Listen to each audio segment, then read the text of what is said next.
আপনার বিচার করব, আল্লাহ আপনার কড়া বিচার করব। ঢাকার কমলাপুর রেল স্টেশনে ঘটে যাওয়া একটি ঘটনা গোটা দেশকে নাড়িয়ে দিয়েছে। সামাজিক যোগাযোগ মাধ্যমে ছড়িয়ে পড়া ভিডিওতে দেখা যায় একজন কুলি দৌড়াচ্ছে ছুটে চলা ট্রেনের পিছু পিছু। তার মুখে ক্লান্তি, চোখে অনুনয়, কণ্ঠে অসহায় আকুতি, স্যার আমার টাকা দেন। কিন্তু ট্রেনের জানালা দিয়ে যে মানুষটিকে উদ্দেশ্য করে সে কথাগুলো বলছিল তিনি রইলেন নির্বিকার। মুহূর্তেই ট্রেনটি গতি বাড়ায় আর কুলির সেই অসহায় দৌড় যেন হারিয়ে যায় রেল লাইনের ধুলোয়।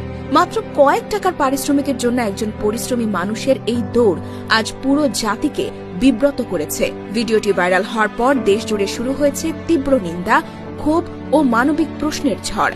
এই ঘটনার ভেতর দিয়ে শুধু একজন কুলির না পাওয়া মজুরিই প্রকাশ পায়নি, উন্মোচিত হয়েছে আমাদের সমাজের এক ভয়াবহ বাস্তবতা, যেখানে মানবিকতা দিন দিন বিলুপ্ত হচ্ছে আর মানুষ হারাচ্ছে মানুষের প্রতি সহমর্মিতা।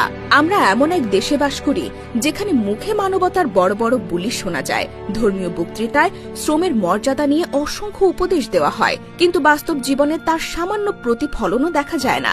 একজন শ্রমজীবী মানুষের সারাদিনের পরিশ্রম শেষে যে সামান্য অর্থের আশায় কাজ করেন তা থেকেই যদি তাকে বঞ্চিত করা হয়, তবে সমাজে ন্যায়, নীতি আর ধর্মের অবস্থান কোথায় দাঁড়ায়?